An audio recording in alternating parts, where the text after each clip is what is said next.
Business editor Richard Southern joins us now. Hi, Richard. Hey, Ginella, how you doing today? Not too bad. Richard, we've seen some major movement in the oil market in the last 24 hours, and what does that mean for us?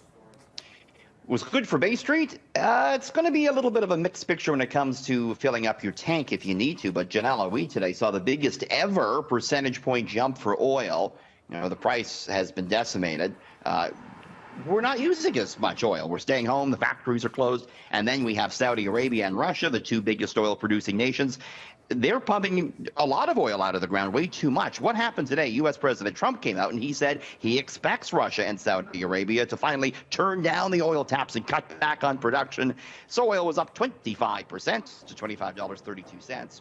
It helped out the markets. The TSX gained ground on that. It was up 221 points. Dow was up almost 500. When it comes to that gas pump, we're going to go down 3 cents a liter tonight, but then up 4 cents on Sunday. So we're going to start to feel the impact come the weekend. But of course, gas still quite cheap indeed, Ginella. Okay, we'll fill that tank in that little window there when it goes down before it goes your cheapest bet for a fill up. Okay, so no surprise, you know, with so many businesses forced to close their doors, the number of unemployment claims are soaring. Yeah, this was a real huge number coming out of the United States today. The number of Americans who signed up for unemployment last week, 6.6 million. That was the biggest jump to U.S. unemployment claims in American history. Wow. We have about 10 million unemployed Americans, and economists think another 4 or 5 million will join those unemployment lines in the coming weeks. So obviously that presents huge issues for not only the U.S., but for Canada too. You know, when the U.S. sneezes, we catch a cold. Here in Canada, the estimates say some 2 million Canadians could have already lost their job or are at risk of losing their job. Ginella. Yeah, it is a tough time for so many, and I'm sure those numbers are going to be reflected when people apply for those emergency benefits on Monday. Yep. So there are still so many questions, and things change so fast. Google is reporting a surge in searches these days, obviously, on anything coronavirus related.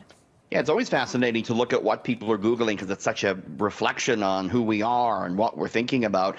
This is the Canadian search results we're looking at here. This first graph we're going to see shows the spike in searches for unemployment information along with the stock market, and you can see there's a definite correlation there, which is quite interesting. Next graph we're looking at here shows the spike in queries and questions about social distancing and questions people are asking Google about tests for the coronavirus. Really interesting here, though, is what specifically we're asking Google. So first off, we're asking, as you just mentioned, how to apply for the Canadian emergency benefits, and of course you can apply online starting Monday. Next, how to beat coronavirus capitalism. That relates to a lot of people talking about how governments around the world are bailing out corporations again with some no strings attached packages. Next, we're asking Google how to handle groceries. People want to know, should I wipe them down? Should I not?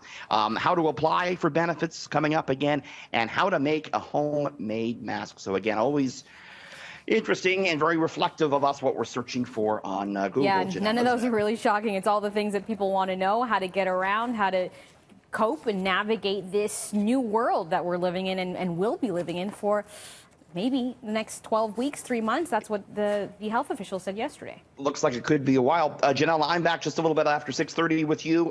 Everyone, you know, they're video conferencing, they're doing live news like I am from their home. That's right. And everyone's talking about the background. I'm going to show you a way where you can put any background you want on your conference call just after 6:30. Awesome. Can't wait, Richard. We'll see you next hour. Thanks.